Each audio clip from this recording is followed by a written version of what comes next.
eu, antes de tudo, agradeço o convite da Danila e dos organizadores deste evento. É um prazer estar aqui na UFMG e participando desta conferência livre, esperando poder contribuir para os seus objetivos. O que eu vou fazer aqui é, de alguma forma, explicitar algo que o Bob acabou de expor. Eu vou tomar muito mais questões relacionadas com a criação do INSAIS e dos desafios que ao INSAIS e a todo o processo de regulação estatal, os desafios que estão se pondo com o modelo de expansão, modelo, entre aspas, aí, de expansão da educação superior brasileira, que é a que está levando a uma extrema mercantilização do sistema.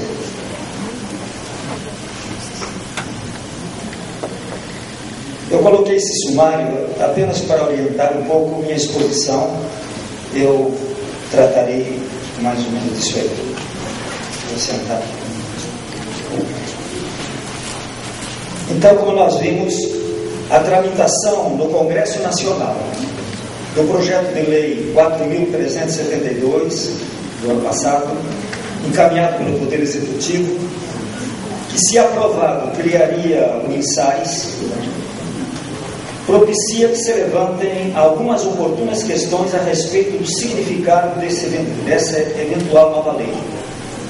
Entre essas questões, uma das mais, se não a mais intrigante, é como se dará parte importante da regulação estatal da educação superior, que é disto que se ocuparia o INSAIS, diante da avançada e crescente expansão mercantil e da visível tendência à oligopolização desse nível de educação e formação profissional. Sobre a oligopolização, basta lembrar que as notícias veiculadas semana passada, 10 dias, da Associação Croton Pitágoras e a Rede Anhanguera. Sob a tutela do aparelho estatal, em que tenderiam a prevalecer os interesses do polo privado mercantil, seria viável uma efetiva regulação de interesse público desse nível de educação, em cuja ampla maioria de suas instituições impõe-se a valorização, o lucro, dos capitais nelas investidos? O INSAIS, no seu formato previsto, reuniria as melhores condições para tanto? Para responder, ainda que por hipótese inicial, a essas questões, será necessário examinar alguns conceitos, realidades e funções que conformam as relações do Estado atual e suas instituições públicas, privadas ou particulares. Entre esses, os conceitos de estatal, público, privado, privado mercantil, além de considerar e problematizar as funções, a função social da educação superior e sua mercantilização e oligopolização, assim como a regulação estatal, as agências reguladoras e a regulação dita supervisão e avaliação da educação superior. Para concluir, caberá também questionar a formação de profissionais para essa eminente função de regulação estatal, mormente tendo em vista uma genuína regulação de interesse público do Sistema Federal de Ensino. Sabe-se que atualmente o INEP e os sinais em seu âmbito não possuem um corpo permanente significativo de avaliadores especialistas e que, de igual modo, a quase totalidade dos cerca de 20 mil avaliações já realizadas em loco de cursos de graduação tem sido realizada por não especialistas. Além do que, os próprios fundamentos teórico-metodológicos desse sistema de avaliação têm sido objeto de consistentes críticas, em especial a partir das mudanças nele operadas em 2007 e 2008, como fez referência o professor Bob. Alguns aportes sumários sobre a regulação em geral. Embora nem no nome e nem no corpo do projeto de lei utilizem-se o verbo regular e o substantivo regulação, é disto, em última instância, que se trata. o INSAE substituirá, ampliando-lhe as funções, a recém-criada Secretaria de Regulação e Supervisão da Educação Superior do MEC, e seu presidente seria também presidente da atual CONAS. Dos seus 550 cargos previstos no projeto de lei, 350 serão ocupados por especialistas em avaliação e supervisão da educação superior, 150 por analistas administrativos e 50 por técnicos administrativos. Há muitos anos convive-se no Brasil com claros mecanismos estatais de regulação e controle da educação superior, divulgados, acolhidos e enaltecidos sob nomes supostos e socialmente mais aceitáveis, como Sistema de Avaliação da Pós-Graduação, CAPES, e Sistema Nacional de Avaliação da Educação Superior, SINAES. A regulação é um fenômeno coessencial ao Estado moderno, seja em seu aparelho restrito, seja em seu âmbito ampliado de sociedade em geral e do mercado econômico em particular. A regulação econômica dá-se concomitante e muitas vezes confundindo-se com a atividade regulatória a cargo do aparelho do Estado. Sob sua razão de ser, Cabral Neto escreve: historicamente, a regulação econômica é considerada como necessária para ordenar as relações de mercado, com vistas a corrigir as falhas próprias deste mecanismo e prevenir a possibilidade de uma situação de desordem que provoque uma crise de efeitos duradouros. Segundo esse autor, a regulação econômica adquire variadas formas ao longo do tempo, de acordo com os contextos em que se desenvolve e ganha materialidade. São muitas as formas de regulação, em especial de duas naturezas. Técnica, nós temos aí, nacionalmente, a União Postal Universal, a Organização Meteorológica Mundial, e política, Banco Mundial, Fundo Monetário Internacional, Nações Unidas e suas organizações. Às vezes elas são de naturezas técnica e política combinadas. A regulação dá-se em vários níveis: transnacional, nacional e local, e sob várias modalidades de atividades regulatórias, no caso da economia. Primeiro, a regulação que cuida da propriedade pública de firmas ou setores inteiros da economia. Segundo, a que se ocupa da propriedade privada via órgãos reguladores do Estado. Terceiro, as várias formas de autorregulação por meio de arranjos corporativos. E quarto, a regulação pública com regime de propriedade privada, tipicamente americana, baseada em uma forma institucional peculiar, que é a chamada agência regulatória dotada de graus crescentes de autonomia. Falando do segundo nível nacional, ele é constituído desses diferentes tipos de atividades regulatórias ou de combinações deles. A partir do processo de tardia adesão do Brasil, nos anos 1990, ao ajuste neoliberal e ao modo de produção de acumulação flexível, em tempos de mundialização do capital, de predominância financeira e com intensificação do investimento externo direto, adota-se aqui no Brasil, em especial, a quarta dessas modalidades de atividades regulatórias, isto é, o mecanismo das agências de regulação, ou agências reguladoras. A vantagem desse modelo, agências reguladoras, afirma Souto, seria ou da substituição do controle político e burocrático pelo controle técnico, assegurado pela escolha de seus membros, calcada no mérito e submetida à aprovação parlamentar, com direito a mandato fixo.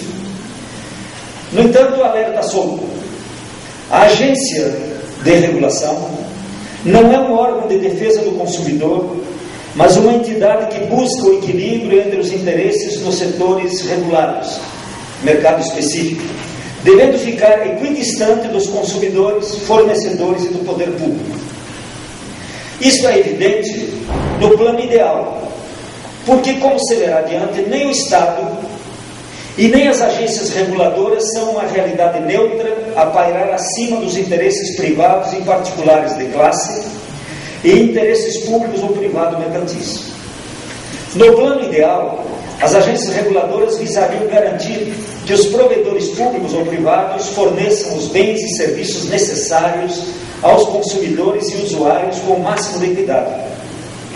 Como diz ainda Souto, e aqui já se avançando no campo da atuação do futuro ISAIS, busca-se garantir, por exemplo, o fornecimento de determinados bens e serviços tidos como relevantes por conta da lei, porém não necessariamente providos pelo Estado. Educação e saúde são exemplos mais claros dessa dinâmica. Sobre a finalidade das agências reguladoras, Nunes, Ribeiro e Peixoto acrescentam algo mais ao que se transcreveu aí de Cabral Neto acima. Dizem, do ponto de vista teórico, as agências são instituídas para combater falhas de mercado, tais como assegurar a competitividade de setores da economia, diminuir custos de transação inerentes à provisão de bens públicos, reduzir assimetrias de informação entre agentes econômicos, combater externalidades negativas advindas das interações econômicas, universalizar serviços e promover interesses dos consumidores. No entanto, as agências reguladoras cumprem funções típicas do Poder Executivo: concessão e fiscalização de atividades e direitos econômicos; do Poder Legislativo, edição de normas, regras, procedimentos com força legal; e do Poder Judiciário, julgamento e imposição de penalidades, interpretação de contratos e obrigações entre agentes econômicos. Assim, as agências produzem regras e normas que imputam custos às unidades reguladas, atraindo, complementando ou contrariando interesses privados e públicos.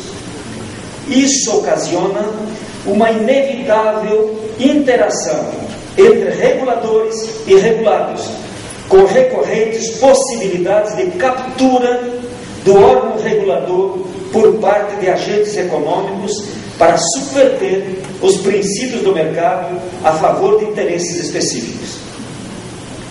A propósito dessa captura, leia-se abaixo a importante nota de rodapé dos autores.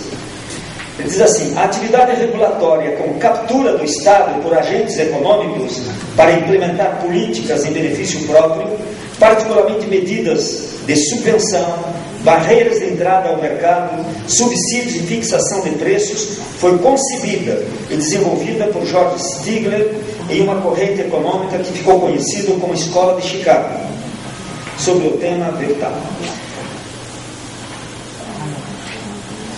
As agências reguladoras cumprem funções típicas, já falamos. Não existe, portanto, regulação neutra nem regulação inocente. Muitos regulados buscarão normas regulatórias para protegê-los da competição, diminuir seus custos de transação, criar barreiras de entradas em seu setor de atuação, protegê-los de demandas do público, etc. Sua conclusão é um excelente alerta para a ingenuidade de alguns e a esperteza de outros. Nem toda regulação, portanto, é a favor do interesse público ou da promoção do mercado competitivo. O aparato regulatório criado para sanar imperfeições do mercado pode tornar-se ele mesmo uma espécie de mercado onde regulação é comprada e vendida. O mercado regulatório pode se constituir assim em um selvagem campo de lutas de interesses e tanto pode estar voltado para o público quanto para a preservação de privilégios. Daí a pertinência das recorrentes discussões sobre independência, controle e accountability das agências reguladoras.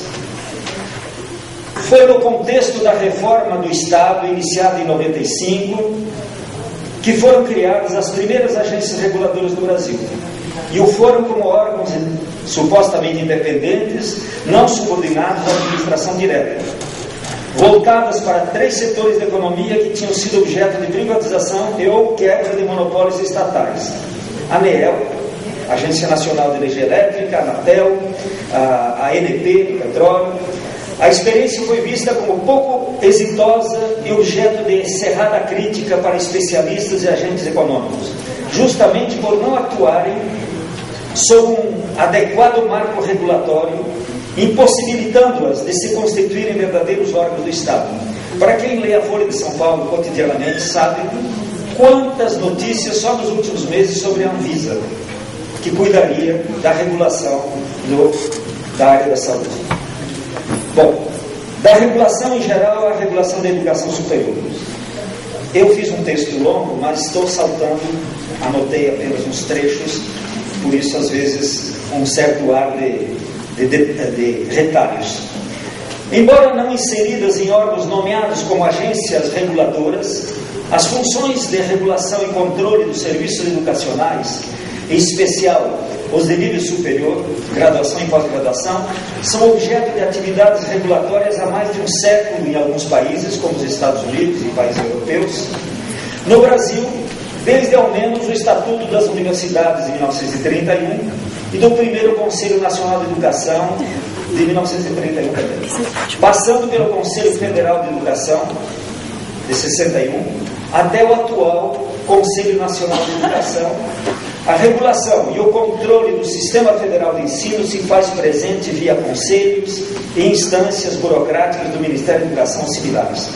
O professor Bob me antecedeu, explicitou bastante isso. Como atividade de avaliação institucional com traços de uma experiência de avaliação educativa que as posteriores experiências muito mais próximas da regulação e controle, em geral, não terão, registre-se aqui a experiência do PAIUB.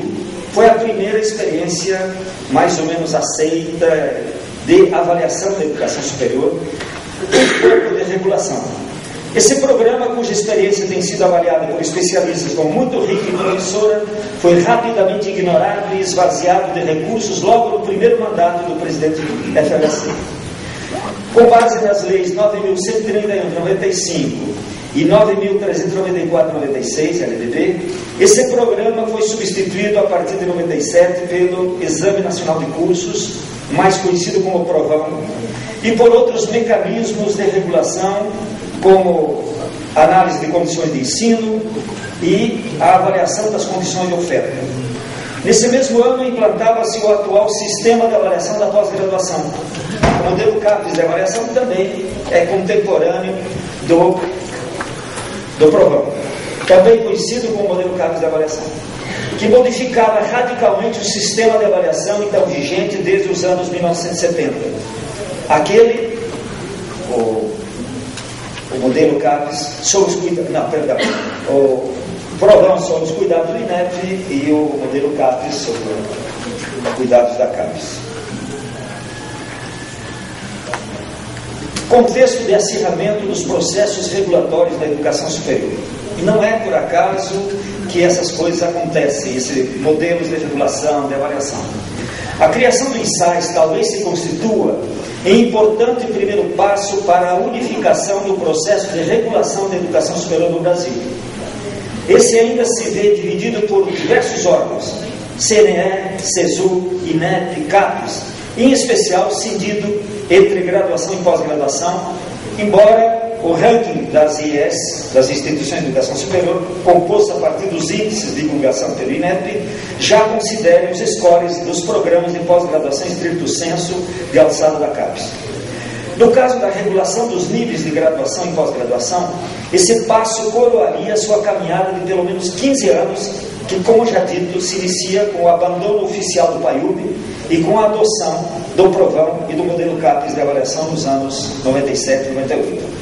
Isto não por acaso, em contexto muito bem demarcado da economia mundial e nacional, declara adesão ideológica e política voluntária dos dirigentes e do empresariado do país a teses ultraliberais e receituários político-econômicos como o do Consenso de Washington e seu catálogo de recomendações ou imposições liberalizantes. Entre outras medidas, recomendações desse período, nós poderíamos citar aqui o equilíbrio orçamentário com redução de gastos públicos no setor de serviços sociais, abertura comercial e liberalização financeira, a reforma gerencial do aparelho do Estado, que começa em 95 e 96, com a adoção de conceitos como atividades não exclusivas do Estado e competitivas, entre elas a educação, propriedade pública não estatal e organização social, combate ao atual modelo universitário, supostamente seguidor do modelo Boltiano de universidade, que associa ensino, pesquisa e extensão, e a adoção de diretrizes e propostas que conduziriam à máxima diferenciação institucional e a uma distinção defendida por documentos do Banco Mundial entre universidades de pesquisa, centros de excelência, e universidades e instituições isoladas de ensino. Aprovação de leis e normas que apontassem na direção seja da liberalização, flexibilização das IES, seja na implementação de um conceito de autonomia que significasse autonomia financeira e não de gestão financeira, isto é, o afastamento do Estado da manutenção exclusiva e prioritária das instituições oficiais, conforme preceito constitucional, restando-lhes o apelo a recursos financeiros complementares junto à iniciativa privada. Faz parte essencial desse contexto a transformação do papel da ciência e da tecnologia para o aumento da produtividade, competitividade e rentabilidade da indústria e dos serviços. Disto deriva sua exponencial valorização como mercadoria, assim como se valorizam as instituições com potencial de produzi-las, isto é, as universidades e os institutos de pesquisa. Cada vez mais se verifica na economia atual maior predominância dos bens imateriais sobre os materiais, e a universidade passa a ser vista como essa nova empresa produtora, ainda que indireta, de mais valor. Universidade como organização mensurável ou genuína empresa econômica que precisa comprovar sua eficiência e eficácia no mercado. Os processos de certificação em massa, que daí decorrem na graduação, com baixa qualidade, e de alta qualificação na pós-graduação estricto sensu, seriam alcançados ao custo de maior intensificação e precarização do trabalho docente das IFES, aproximando-se suas condições de trabalho das dos docentes de cerca de 2.000 instituições privado-mercantis, comprovadamente muito piores que a dos trabalhadores em geral, portadores de iguais níveis de qualificação profissional. É importante finalmente sinalizar que foi exatamente do ano de 1997 que, pelo decreto 2306 de 97, de 19 de agosto, a propósito da regulamentação da recém-aprovada LDB, estabeleceu-se legalmente a liberação da propriedade e gestão das instituições de educação superior para mantenedoras ou empresas com fins lucrativos. A Constituição Federal já previa a oferta de serviços educacionais pela iniciativa privada, sem mencionar, entretanto, seu eventual caráter privado-mercantil.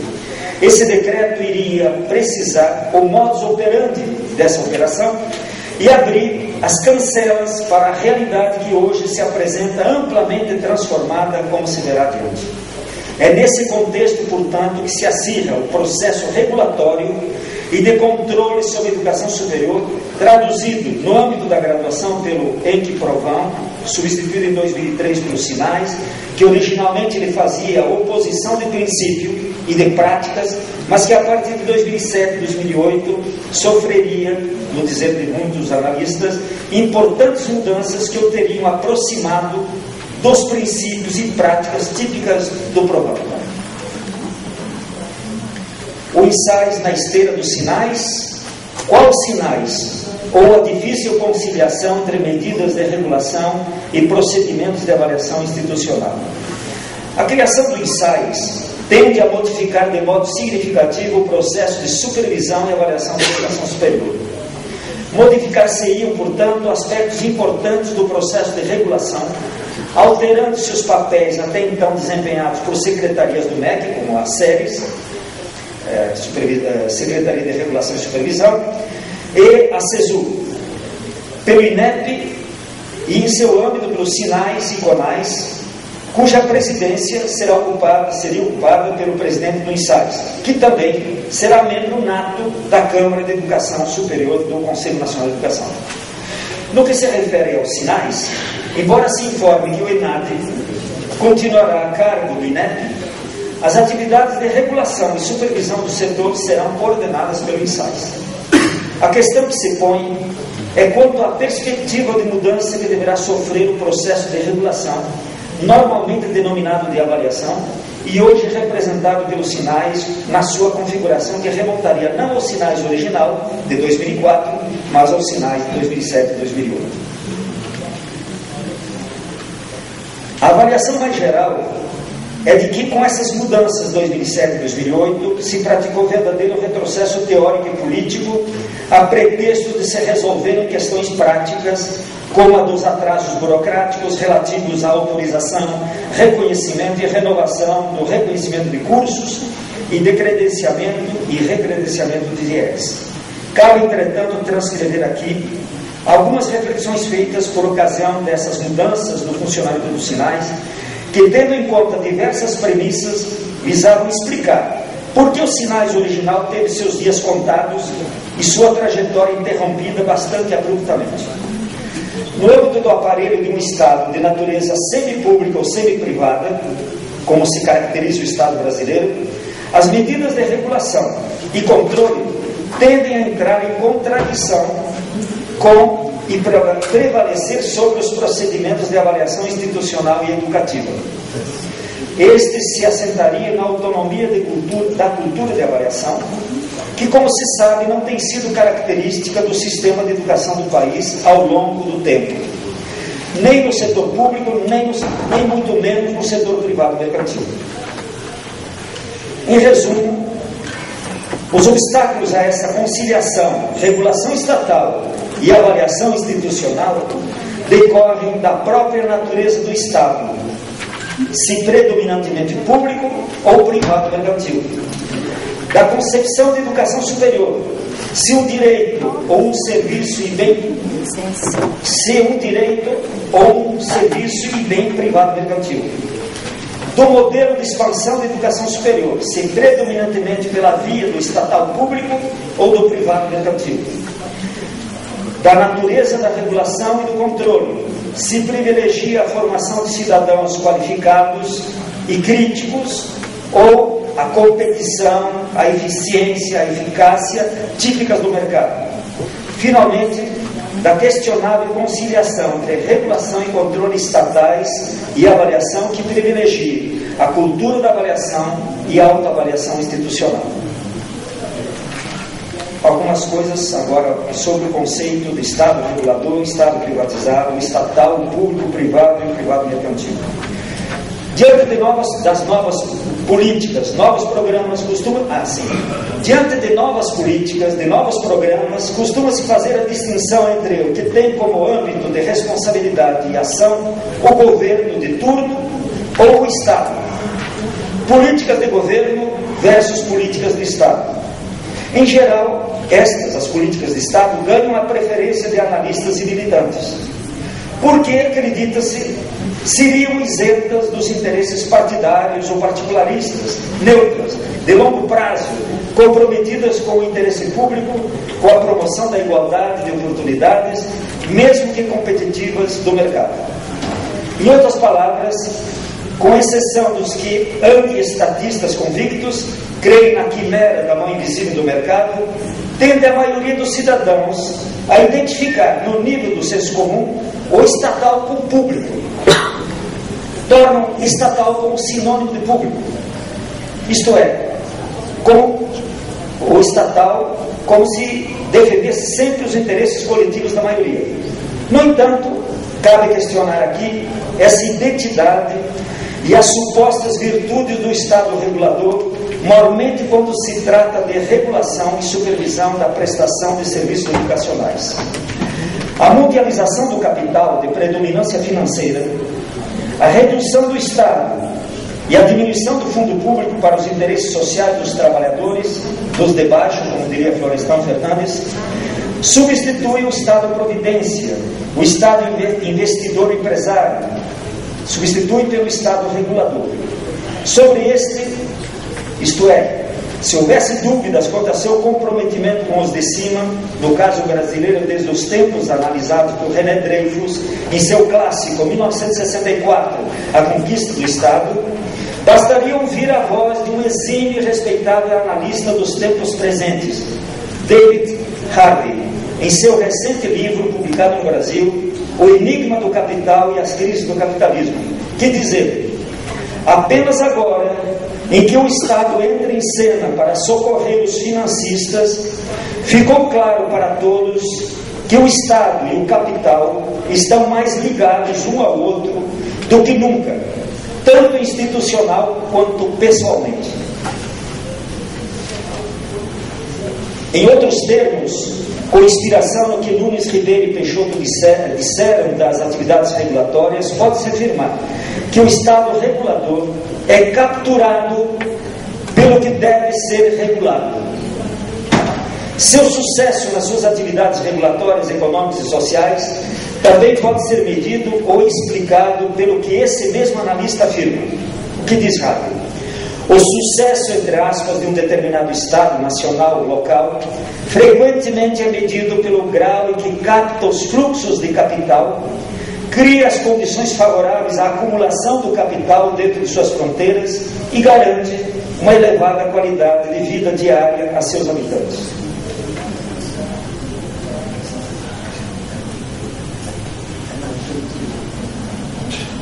Bom, eu poderia aqui falar um pouco mais sobre a confusão que se faz entre o estatal com o público e do privado com o interesse de todo mundo. Na realidade, o Estado é uma contradição de interesses públicos e privados. Ele não se confunde, não pode ser confundido com o público. Eu queria agora passar a duas tabelas aqui, que são fundamentais para nós entendermos os desafios da regulação.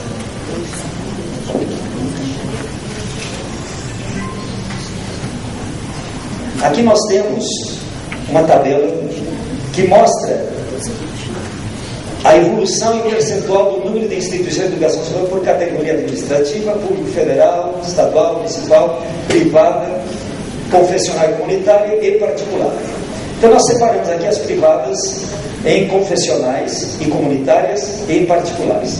99, 2 anos depois do decreto que liberou a criação das instituições com fins lucrativos, nós tínhamos 34% de instituições sem fins lucrativos, 48% com fins lucrativos. Veja, 2 anos depois do decreto já tínhamos 526 instituições, ou 48% do total, com fins lucrativos.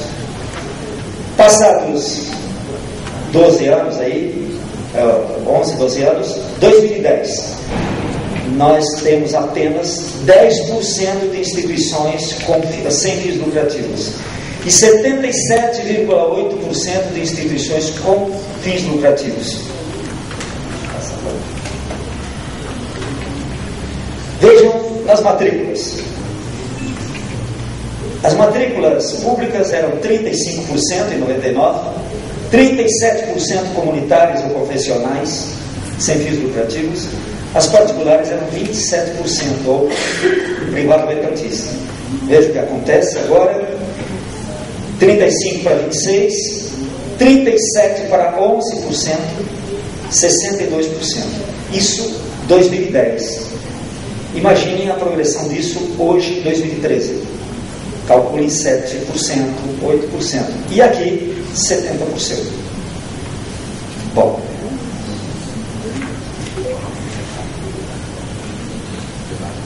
Não preciso falar mais desses números. Eu queria apenas falar que dessas privadas mercantis, um número significativo, digamos 20%, 30%, já estão, as mantenedoras, os fundos de investimento estão com o capital aberto. Capital aberto significa que elas podem participar da Bolsa de Valores de São Paulo ou de Nova York, e que qualquer indivíduo do mundo, qualquer fundo de investimento, qualquer banco, qualquer empresa pode se tornar sócio, comprar ações da Anhanguera, da Croton Pitágoras, da Estácio de Sá, do Sistema Educacional Brasileiro SEB, COC, da Laureis Internacional. Com o que a Anhanguera captou na Bolsa de Valores, em 9 meses, de dezembro de 2010 a setembro de 2011, ela comprou a Unibanco com 50 mil matrículas. No ano passado, essas três, Anhanguera, Croton Pitágoras e Estácio de Sá, enquanto a Bolsa de Valores teve nenhuma valorização praticamente no ano todo, uma delas chegou a ter 174% de valorização. Isto é que está criando a grande competição desigual, extremamente desigual, que está acabando com as comunitárias e confessionais. E hoje nós podemos dizer que temos 80% das instituições com fins lucrativos, dessas uma parte significativa e poderosa com capital aberto. Estes são os órgãos a serem regulados pelo sistema de regulação, que por sua vez, dentro de um Estado que não é público, vão ser verdadeiros desafios e que criam a possibilidade da captura dos órgãos reguladores, do Estado regulador, pelos órgãos regulados. Era isso.